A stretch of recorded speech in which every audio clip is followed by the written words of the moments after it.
जी, आज से कुछ हमारी देखने बचपन की बात ही जब देखते थे कि कम्युनिकेशन के लिए आमतौर पर लेटर ही होते थे। फिर उसके पास खैर हमारे ज़माने पहले से उस लेटर के साथ टेलीग्राम भी था। तो दो तरह की कम्युनिकेशन सिस्टम थे उस वक्त। फिर उसके बाद टेलीफोन तो बाद में आए काफ़ी, हमारे मुल्कों में की बात कर रहा हूँ। तो कभी का गांव में टेलीग्राम आ जाए, वो बच्चा फर्ज को फौज में है, शहीद हो गया या कोई और की वजह से, तो लोग टेलीग्राम को देखते घबरा जाते थे। उसका दहशत बैठ गई थी कि एक दो दफ़ा ऐसे वाक़यात आए, टेलीग्राम आए फौत की के, तो उससे सारी हर जगह वो हवा फैल गई कि ये टेलीग्राम जब आता है तो इसका मकसद बुरी खबर ही है। तो अभी किसी बच्चे ने अपने घर में, उसकी प्रमोशन हुई तो उसने टेलीग्राम बेचा, तो उसके पेरेंट्स ने, भाइयों ने टेलीग्राम को खोलने से पहले ही मातम शुरू कर दिया। तो और मोहल्ले वाले इकट्ठे हो गए, तो फिर उन्होंने भी शुरू कर दिया देखते देखते। किसी ने ये नहीं देखा कि पहले उसको टेलीग्राम को भी खोल लो। तो इस तरह का आजकल पाकिस्तान में हुआ है कि अभी सोशल मीडिया आ गया है, इंटरनेट आ गया, कम्युनिकेशन, फेसबुक है, यूट्यूब है, ट्विटर है, जो भी है, इंस्टाग्राम है। तो उससे होगा कि बच्चे जो अपने जहन की जो उनकी सोच है उसको वो लिखेंगे।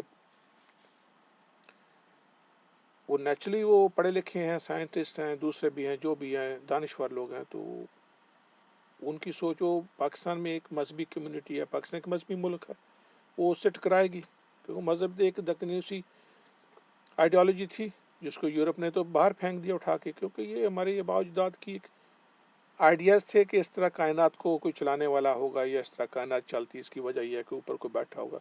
तो ये पता चला कि ये सब बातें गलत हैं, तो इन्होंने उसको उठा के बाहर फेंक दिया। इनको बताने वाले साइंसदान थे, इन्होंने उसकी बात सुनी। हमारे मुल्क में साइंसदान हैं, बताने वाले भी हैं, लेकिन सुनने वाला कोई नहीं, उनको चांस ही नहीं सुनने का, क्योंकि हमारे मुल्क ने, स्टेट ने ऐसे लॉ बना दिए हैं कि आप बता ही नहीं सकते। और जो मज़हब इतना कमीना है कि वो उसने ख़ुद भी अपने आप को बचाने के लिए, कि मैं आपकी कमीनगी को बचाने के लिए, कि अगर मेरे ऊपर कोई मुझे गलत कहेगा तो उसको सज़ा दे दो। देखो इतना कमीना ये मज़हब है, ये पाकिस्तानियों का, जिसको वो इस्लाम बोलते हैं। इसकी कमीनगी कोई इंतहा नहीं है कि जो मुझे गलत कहेगा तो उसको सज़ा दे दो। देखो देख के हंसी आती है कि जो आदमी की, जिसने ये सुजेस्ट किया होगा, जो खुदा की जिसने ये सुजेस्ट किया होगा, लानत भेजो ऐसे खुदा पे, 100 लानत भेजो। कायनात में ऐसे खुदा नहीं है, लानती खुदा नहीं हो सकते कायनात में, क्योंकि इसलिए कि कायनात एक सर्टन असूल्स के तहत, एक लॉज के तहत चल रही है। ये हमारी यूनिवर्स है, इसके आगे और कितने यूनिवर्स हैं कोई नहीं पता है, कब से है यूनिवर्स का भी नहीं पता, क्योंकि ये हमारा यूनिवर्स जो स्टार्ट हुआ 14 बिलियन साल से, इससे पहले क्या था वी डोंट नो। हम ये इतना जानते हैं कि सिंगुलैरिटी से शुरू हुआ है, लेकिन उसके पीछे क्या था हमें नहीं पता। लेकिन इसके पीछे किसी का हाथ है? नहीं। को नौटी अल्लाह साहब है? नहीं, ऐसा नहीं हो सकता, कि लॉ जो है ना वो रोकते हैं उसको, जिसके तहत ये यूनिवर्स चल रहा है वो उसको रोकते हैं। कोई जादू, कोई टूना, कोई जिन्नात, कोई परियां, कोई खुदा, या ये सब चीज़ें सुपर नेचुरल फोर्सेस ये यूनिवर्स में नहीं है, इसलिए कि कायनात के जो लॉज हैं, फिज़िक्स के, साइंस के लॉज हैं, उनको रोकते हैं। तो अभी जो हमारे दानिश्वर, जो हमारे अजीज़ और कारम हैं, जो मजहबी हैं, तो उनकी तरफ मैं यही इशारा करूँगा कि भाई वो जो बच्चा घर में आपके जो बोल रहा है, आपको बता रहा है, तो उसकी आवाज़ पहले सुनो, उसका लेटर सुनो कि वो क्या कह रहा है, उसको प्रूव करो कि गलत है, कैसे गलत है उसको दलील के साथ प्रूव करो। लाओ मौलवियों को इकट्ठे करो, मैं इनकी साहब की सलवार उतारता हूँ, ये क्यों नहीं डीली होगी इनके नाले। वो साइंस के आगे कैसे एक मौलवी ठहर सकता है? दो तो पाकिस्तानी साइंसदानों को चांस मीडिया पे, स्टेट का फ़र्ज़ है कि मीडिया पे इन साइंसदानों को चांस दो, कि एक्सप्लेन करें, सिलेबस को बदलो, कि रियलिटी में लाओ, कि हकीकत बताओ बच्चों को। छोड़ो लानती मजहबों को, छोड़ो इनको, हकीकत में आ जाओ, इंसानियत में आ जाओ। उससे यह होगा कि दुनिया आपको गले लगाएगी, आपके मुल्क में तरक्की होगी, इन्वेस्टमेंट होगी, लोग आए जाएंगे, खुशियाँ फैलेंगी। दुनिया के पास इतने रिसोर्सेज हैं, इतने पैसे, इतने सब कुछ, इतना नॉलेज है कि पाकिस्तान को सुबह जन्नत बना सकते हैं हम लोग। यस, ये जो खाना जंगी, जो दहशत गर्दी, इनकी तो नाले 2 मिनट में डीले में कर देता हूँ। खोलो मीडिया पे, लाओ इनको सबको इकट्ठे करो, उनको बोलो ये है, दिस इज़ द फैक्ट। कौन सा खुदा, कैसे खुदा होते हैं? खुदा ऐसे होते हैं कि बातें करते हैं अरबियों से छुप छुपा के। आजकल क्या खुदा क्या नीटिंग कर रही है? भाई ऐसे खुदा नहीं कायनात में। को कायनात का जो ये वजूद जो हम देख रहे हैं, ये 0.4% है जो हमारे यूनिवर्स का, जो सॉलिड जो मादा, ये हम जो देख रहे हैं, चांद, सूरज, सितारे, प्लानट, समुद्र, पहाड़, जो भी सब कुछ, जो हवा, पानी, जो भी है, 0.4% है। बाकी जो 4.6 है वो एम्प्टी स्पेस है, और बाकी 23% समथिंग डार्क मैटर है, बाकी 70% समथिंग वो डार्क एनर्जी है, जिसका हमें पता नहीं वो क्या है। एवोल्यूशन ने बड़ी सिंपल तरीके से अल्लाह साहब की सलवार उतार दी है कि no, there is no creator. ये इवॉल्व हुआ, this is why, that's why we all share same DNA, same genes. Banana के साथ भी 50% मेरे जीन शेयर होते हैं। तो अगर मेरी आफ्टर लाइफ है, ज़िंदगी है मौत के बाद, तो बनाना की चलो 50% तो होनी चाहिए ना। और जो चिंपैंजी है या बनोबन है, उनके साथ मेरी 98% सुपर जीन्स हैं, तो उनकी कम से कम 98% तो वो उनकी भी आफ्टर लाइफ होनी चाहिए। बकरी जो बकरा जो भेड़ आपने खाई है कल, जो मुर्गा खाया, उसके साथ मेरे 70-80% जीन मिलते हैं, तो कम से कम 70-80% तो उनका भी चांस आफ्टर लाइफ का होना चाहिए ना। कैसी कैसी जाहलाना बातें करते हो। और भाई ये सेल जो है ना, इसकी फॉर्मेशन एवॉल्व ऐसी हुई है कि ये कैन नॉट रिजोविनेट। हम अपना नया सेल बनाएंगे तो इट विल बी पॉसिबल कि हम उसको दोबारा खड़ा कर सकते हैं। ये जो हमारी एवॉल्व सेल है, ये जिस जवान से die they die, you can not reset them same system पे नहीं बन सकता दोबारा। एग्जैक्टली कौन बनाएगा इसको? 4 बिलियन साल लगे इस तरह माइक्रोबियल लाइफ से, इस तरह जो लाइफ ये प्लांट से लेके मैमल्स तक, और जो प्राइमेट से लेके दूसरे बर्ड्स तक, ये जो लाइफ हम देख रहे हैं, फिश से लेके तो रेप्टाइल तक, ये सो लॉन्ग प्रोसेस है। आज एक बच्चा जिद कर रहा था, उसकी समझ में नहीं आ रही, मैं उसको बेचारे को क्या कहूँ, उसको पढ़ाया नहीं गया। उसने के पेस्ट लगाई हुई थी कायनात की, ये जो मजहबी जो बोलते हैं, इसके पीछे को ब्रेन है। वो भाई अगर ब्रेन है तो 3.5 बिलियन साल में ये लाइफ पैदा करेगा। 3.5 बिलियन साल बहुत लंबा अरसा है, कहना बड़ा आसान है, कहना बड़ा आसान है। 1 बिलियन साल बहुत लंबा अरसा है। अगर इंटेलिजेंट दिमाग होगा तो वो इतना देर लगाएगा लाइफ को पैदा करने के लिए। लानत ऐसी इंटेलिजेंस पे। अजीब बातें हैं जाहलाना की। वो जाहल नहीं, बेचारों को बताया ही नहीं गया उनका क्या कसूर है, बच्चों का क्या कसूर है। आप दफनाएंगे कैसे, आप शादी कैसे करेंगे जैसे मजहब नहीं हो? तो मजहब से पहले कि अब्दुल्ला की शादी नहीं हुई थी, उसके अब्दुल मुतलब की शादी नहीं हुई थी क्या? अरबियों की शादी नहीं होती थी? जापानीज की शादी नहीं होती क्या? वो दफनाते नहीं क्या? क्या बात करते हो जाहलाना। क्या हमारे दिमाग अरबियों से भी गए गुजरे हैं? अब हमारे बुजुर्गों ने, अभी अरबियों ने, या हमारे जो भी 1400 साल या 1800 साल या 1200 साल क्या किया, उससे हमारा क्या लेना था? अभी ठीक है, वो गुजर गया वक्त, ठीक है, हम हिस्ट्री से सीखते हैं, लेसन सीखते हैं इंसान, बट उसको फॉलो नहीं किया जाता। अजीब अजीब हरकतें आप लोगों की। स्टेट का फ़र्ज़ है कि मीडिया पे साइंसदानों को लाए और ये साइंसदान एक्सप्लेन करें। ये जो सब ये दहशत गर्द हैं, इनकी 2 मिनट में पतलून डीली हो जाएगी। ये किसके लिए लड़ रहे हैं, क्यों लड़ रहे हैं, कहाँ गए खुदा, वो कहाँ की खुदा है? कोई ऐसी कायनात में ऐसी चीज़ें नहीं है। कोई रूह का, कोई जिन्नात का, कोई खुदाओं का, ऐसा कुछ नहीं है। कायनात इन चीज़ों को नहीं एक्सेप्ट करती, सो रिजेक्ट करती है लॉस, तभी ये कायनात खड़ी है। ये जो दहशत गर्दी है, 1 हफ्ते में ख़त्म, 1 दिन में ख़त्म हो सकती है। शाम को मीडिया पे बैठा दो साइंसदानों को, 1 महीने में दहशत गर्दों को बुला लो, सबको, मौलवियों को बुला लो, मैसेज खुद ही पहुंच जाएगा। पता नहीं ये क्यों नहीं करते, क्यों नहीं करते? यूरोप में क्यों नहीं है ये चीज़ें? अभी 1945 में जंग लड़ी, ख़त्म हुई इनकी।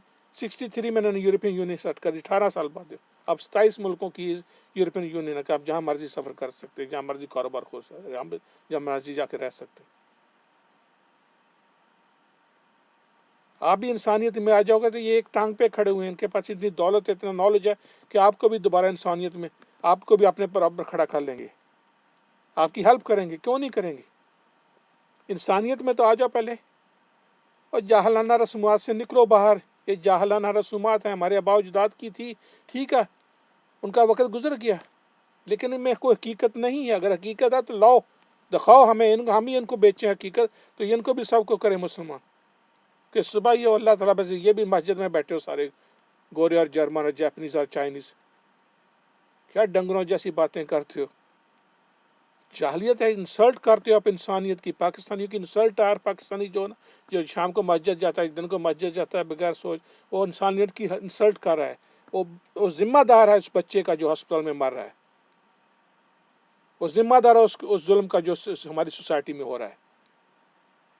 हर पाकिस्तानी जिम्मेदार है जो मस्जिद में जाता है, जो इस झूठ को सहारा दिए खड़ा है। और भाई आपके पास कुछ ज़्यादा अकल है, आपको इंसानियत में नहीं है। ये जर्मन क्या पागल है, ये जापानीज क्या पागल है, ये स्विस क्या पागल है आपसे, ये फ्रेंच क्या पागल है। कमाल की कोई सोचो भी, ये इनको नहीं अकल कि अगर अल्लाह साहब है तो ये नहीं उनको डरेंगे, इनको नहीं पता जन्नत जानने का कि दुख नहीं है, इनको नहीं होगा। नहीं, इन्होंने उसकी सलवार ही उतार दी अल्लाह साहब की। जो पाकिस्तानी जो मजहबी अल्लाह थे, जूश थी या क्रिश्चियनिटी थी, जो भी उनको तोड़ के रख दिया, बता दिया कि ये कायनात क्या है। सर्टन चीज़ें हमें पता है कायनात की, में सर्टन नहीं पता, लेकिन उसमें वो कायनात जो पता है वो बताती है कि इस तरह की जो आप सोचते हैं वो नहीं है। फोर्स है पीछे, yes, force, energy is force.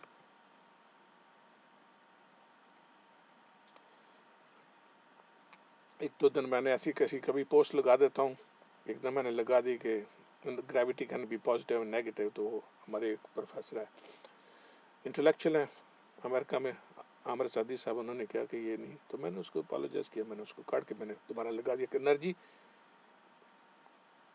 Is positive और ग्रेविटी इज नेगेटिव। फिर भी बहुत सारे बच्चों ने लाइक किया, किसी ने उसको कंप्लेन किया, हालांकि वो एनर्जी भी नेगेटिव हो सकती, लेकिन मैं तो इस तरह लगाता रहूँ तो बच्चे उसको नोटिस करें ताकि वो फिर ऑब्जेक्शन करें, फिर उनको समझाया जाए कि ये क्या है, लेकिन किसी ने नहीं किया। खैर, जब आप किसी चीज़ को पॉजिटिव नेगेटिव कहते हैं तो हमने उसको अपनी सहूलत के लिए किया हुआ है। ये प्रोटॉन का जो चार्ज हम पॉजिटिव कहते हैं और इलेक्ट्रॉन का जो चार्ज हम कहते हैं नेगेटिव है, कोई ऐसा कोई चार्ज पॉजिटिव नेगेटिव नहीं है, नहीं। हाँ, वो दोनों के ऑपोजिट है एक दूसरे के, समझे मेरे। वो हमने उसको सहूलत के लिए प्रोटॉन के चार्ज को हमने पॉजिटिव कह दिया, इलेक्ट्रॉन के चार्ज को नेगेटिव कह दिया। हम उसको भी नेगेटिव, हम इलेक्ट्रॉन के चार्ज को नेगेटिव कह सकते थे, प्रोटॉन के चार्ज को, सॉरी, इलेक्ट्रॉन के चार्ज को पॉजिटिव कह सकते थे और प्रोटॉन के चार्ज को नेगेटिव कह दिया। कोई ऐसा कोई फार्मूला तो नहीं है, तो हमने अपनी सहूलत के लिए ना रखे उनको किया।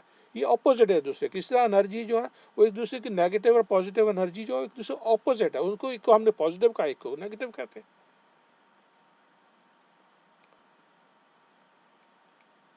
वही बात हो रही थी, वो ज़मीन से एक बच्चे ने स्केप की, या चांद से, वो कहता है वो कैसे स्केप होगी, जो चांद पे गए थे वो जो ना लूनर मॉडल पे, तो उन्होंने जो व्हीकल वगैरह तो वहीं छोड़ दी ना, तो उसको चांद से उठने के लिए तो ग्रेविटी तो चांद की बहुत कम है और फिर उनका वजन भी बहुत, वहाँ पे हवा भी नहीं है, नीली वैक्यूम है, तो उनको तो बहुत थोड़ी फोर्स चाहिए, एस्केप वेलोसिटी जो चाहिए। तो अब ज़मीन से एस्केप वेलोसिटी कितनी है आपको, कोई 7 मील है पर मिनट पर सेकंड, यस 11 किलोमीटर। आप उसको कैसे वर्कआउट कर लेते हैं आप देख लेंगे। चलो थोड़ा बहुत साइंस की बात कर लेते हैं।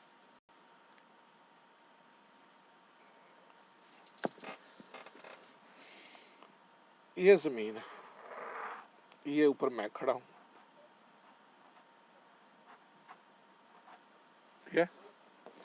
ठीक है।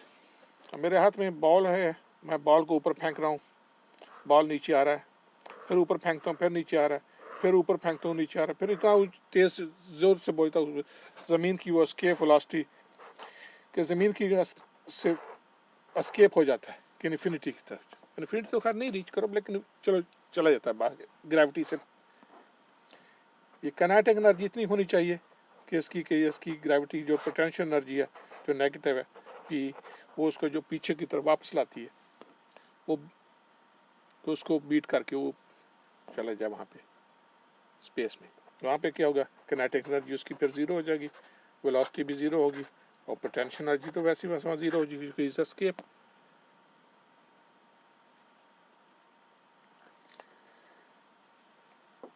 kinetic energy, force of gravity of between two bodies क्या है, वो तो है F is equal to G M small m over R square. ठीक है. kinetic energy क्या है, K is equal to half m v square. और पोटेंशियल एनर्जी या P होता है, P क्या है, G M small m over R, the radius. ये रेडियस जो है ना फ्रॉम द अर्थ सेंटर से लेके यहाँ तक, बॉल के रेडियस से लेकर स्विंग के रेडियस तक. तो बॉल का रेडियस बड़ा मामूली सा है, उसको तो इग्नोर कर सकते हैं. अब P is equal to K, तो इसका मतलब हुआ half m v square is equal to G M small m over R. ये स्मॉल m जो बॉल का मास है, जो बॉल या अब ये बॉल का मास जो कैंसिल हो जाएगा दोनों तरफ से. तो आपने ये नोटिस किया कि इससे क्या होगा कि जो ये जो वी स्क्वायर जो हम जो इसके वी जो एस्केप वेलोसिटी जो हम कैलकुलेट कर रहे हैं, उसमें चीज़ का साइज नहीं इम्पोर्टेंट.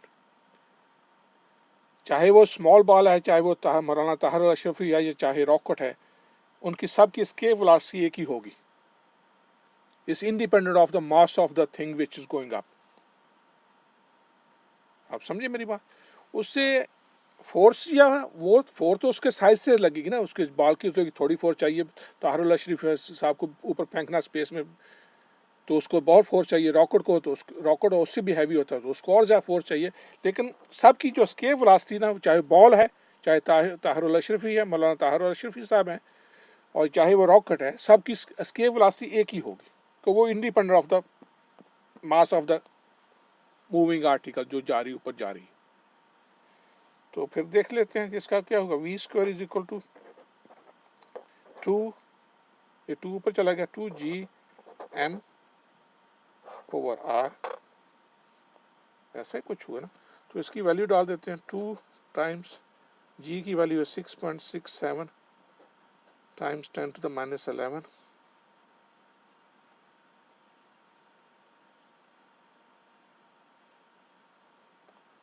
और M कहते हैं मास ऑफ द अर्थ कितना होता है, 6 times 10 to the power 24 kilogram.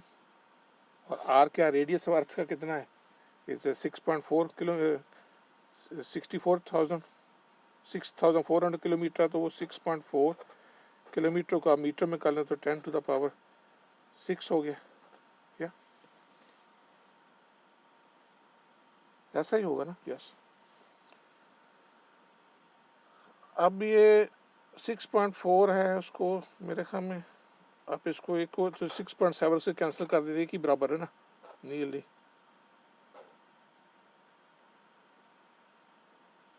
एक ही बराबर यानी कि 1 हो गया. तो ये होगा 2 टाइम्स, ये इसको ऊपर ले जाए, ये -6 -17 हो गया. तो +7 बच गया. तो 12 is equal to 12 times 10 to the power 7 बच गया ना, क्योंकि ये -6 ऊपर चल गया ना. ये 6 जो 10 टू द पावर 6, ये -11 तो -6 -17 हो गया. 24 से आपने निकाल लिया तो 7 बच गया ना. तो ये आपको हो गया कि 120 टाइम्स 10 टू द पावर 6, 0 एक इधर ले आओ ना, तो इसको एक पावर कम कर लो. ये वी स्क्वायर हो गया ना. या तो वी कितना हो गया, वी इज इक्वल टू ये 121 समझ लो उसको, तो 11 हो गया. 10 टू द पावर 6 का वो स्क्वायर जो होता है, उसका जो स्क्वायर रूट है वो 10 टू द पावर 3 है. तो ये को 11 times 10 to the power 11 10 to power 3 metre जो है ना, 1 किलोमीटर होता, सो 11 किलोमीटर होगा ना. यस, 11 किलोमीटर पर सेकंड हो गया ना. तो ये आप देख लिया, समझ आ रहा है कि ज़मीन की वेलोसिटी से एस्केप करने के लिए आपको 11 किलोमीटर पर सेकंड की स्पीड होनी चाहिए, चाहे वो बॉल है, चाहे वो बुलेट है, चाहे वो मौलाना ताहिर अशरफी साहब हैं, या चाहे कोई रॉकेट है. तो इसी तरह आप वर्कआउट कर सकते हैं कि चांद की जो ज़मीन है, ये चांद साहब है, या ये इसकी सेंटीपीटल फोर्स पे चल रहा है, चांद घूम रहा है इसकी. तो ये ज़मीन की सेंटीपीटल फोर्स कितनी होगी इसकी, और मेरे ख्याल में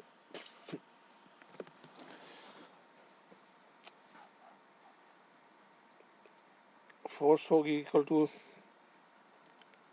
एम, ये ज़मीन का मास है, एम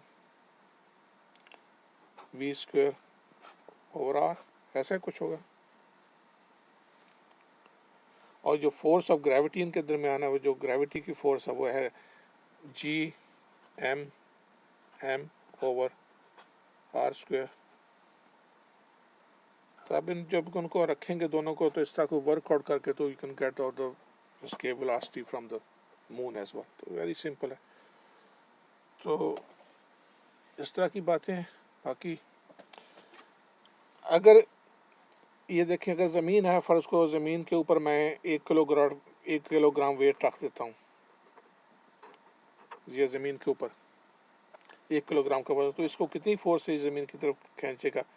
तो ये फोर्स जो है ग्रेविटेशनल फोर्स कितनी होगी, जी एम एम छोटा आर स्क्वायर।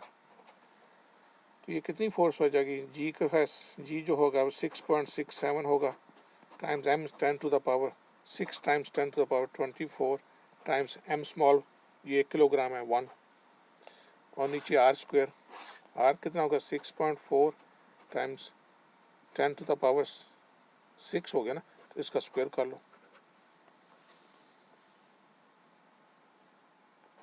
ये 24 ये मास। अच्छा, ये जो इसका स्क्वायर किया, तो ये 6.4 है 6.7 है, ये तो इनको तकरीबन इनको सेम कर लो, कैंसिल, एक इससे हो गया, एक इसका जो सेकंड पार्ट हो इससे कैंसिल कर लो। तो बेसिकली फिर आप रह के गया 10 टू द पावर 6 का स्क्वायर, तो वो 12 हो गया ना, 10 टू द पावर -11 है ना, ये हाँ -11, 6.67 times 10 to the power -11 G gravitation force. तो ये ऊपर जाके -12 हो जाएगा, -23 हो गया। तो वो जो फोर्स बची वो 10 टू द पावर 1 आ गई ना, दैट्स इट टाइम्स 1 किलोग्राम, तो ये 10 न्यूटन होगी। तो ये फोर्स जो है ना, ये 10 न्यूटन है। ये बोर्ड है, उसके ऊपर 1 किलोग्राम वजन है, ज़मीन के ऊपर खड़े हैं 1 किलोग्राम वजन, तो इसको जो फोर्स ज़मीन की तरफ जो खींच रही ना 1 किलोग्राम वजन को, 10 न्यूटन की फोर्स है। ठीक है। अब आप ये देखना, ये देखे आपने जैसे फोर्स का जो फॉर्मूला देखना, ये जो रेडियस नीचे, अगर ये ज़मीन को आप ब्लैक होल कर दें, ब्लैक होल से वो ज़मीन का जो रेडियस है वो श्रिंक होके वो तकरीबन 0 वो उसका वो जो फार्मूला उससे ये आप जब सेट करेंगे, तो जो आप देखेंगे, तो मैं तो इसको थोड़ा सा साफ कर लूँ।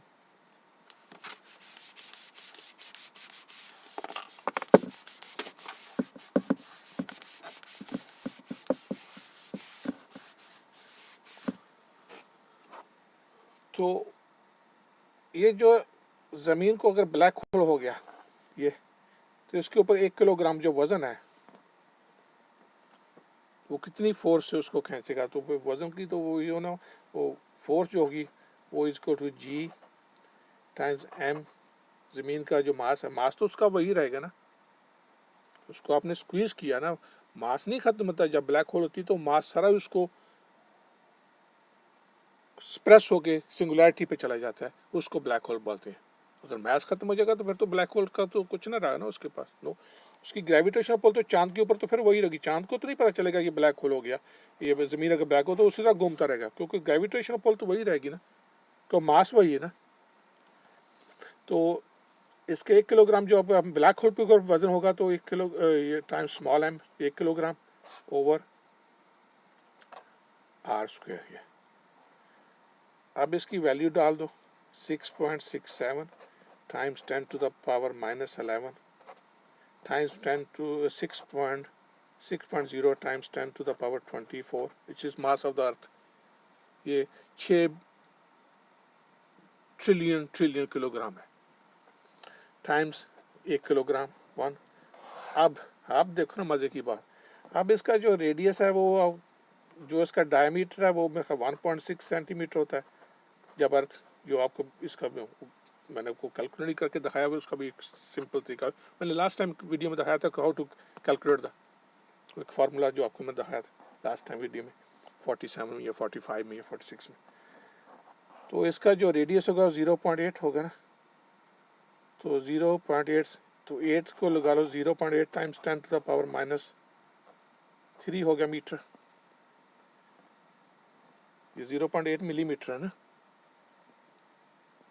तो 8 टाइम्स 10 टू द पावर 3 हो गया ना मिलीमीटर, नहीं सॉरी 1.6 सेंटीमीटर, तो 8 मिलीमीटर हो ना, नॉट 0.8, सॉरी 8 मिलीमीटर हुआ, तो ये 10 टू द पावर -3 मीटर हो गया ना। तो इसका आप स्क्वायर कर दो।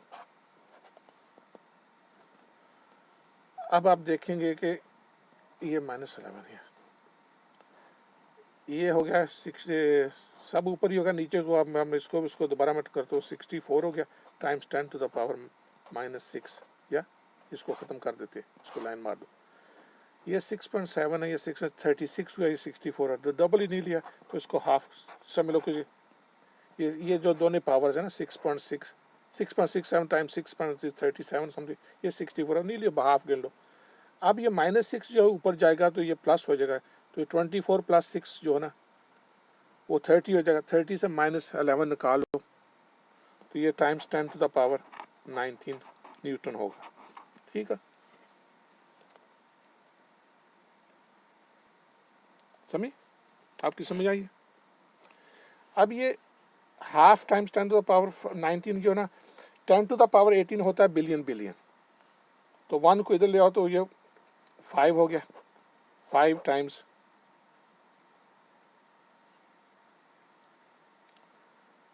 एक 10 को इधर ले आओ ना, तो 5 टाइम्स 10 टू द पावर 18 हो गया ना न्यूटन। तो ये जो 1 किलोग्राम है ना, इसकी जो फोर्स होगी ना on this in black hole के ऊपर, जो ब्लैक होल उसको पुल करेगी ना, ये इतनी फोर्स के साथ पुल करेगी। ये इतनी ह्यूज फोर्स है कि even atoms and everything can get crushed.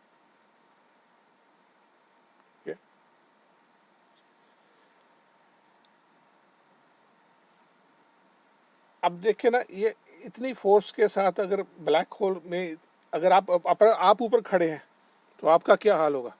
कोई जो पाँव आपके टच कर रहे हैं नीचे होराइजन को, हालांकि वो अब बहुत हॉट होगा, वहाँ पहले ही जल जाएंगे, लेकिन फिर भी फर्ज करो, इमेजिन करो कि आप उसकी इवेंट होराइजन पे खड़े हैं, तो फिर आपको पाँव को इतनी फोर्स से खींचेगी, तो आपकी तो वो स्पागेटी तो जैसे नहीं होती, वो एटॉमिक स्पागेटी बना देगी। एक ही एटम आपका इतना आपको खींच लेगी कि आपका वो ऊपर का सर के ऊपर से फोर्स कम होगी, निस्बतन पाँव के ऊपर इतनी फोर्स होगी, हालांकि आप खड़े ही इतने फ़र्क से, तो आपको इतना खींच लेगी कि आपका नक्शा बदल जाएगा, एटॉमिक प्ले आएगी, आपको सिंगल आपका एटम तक खींच लेगी, right to the black hole, सब ऑब्जर्व कर लेगी। तो अभी और क्या मैं आपको कुछ कर रहा था, कुछ मैं सोच रहा था, कोई आगे चलूँ। यार ये कौन डिस्टर्ब कर रहा है।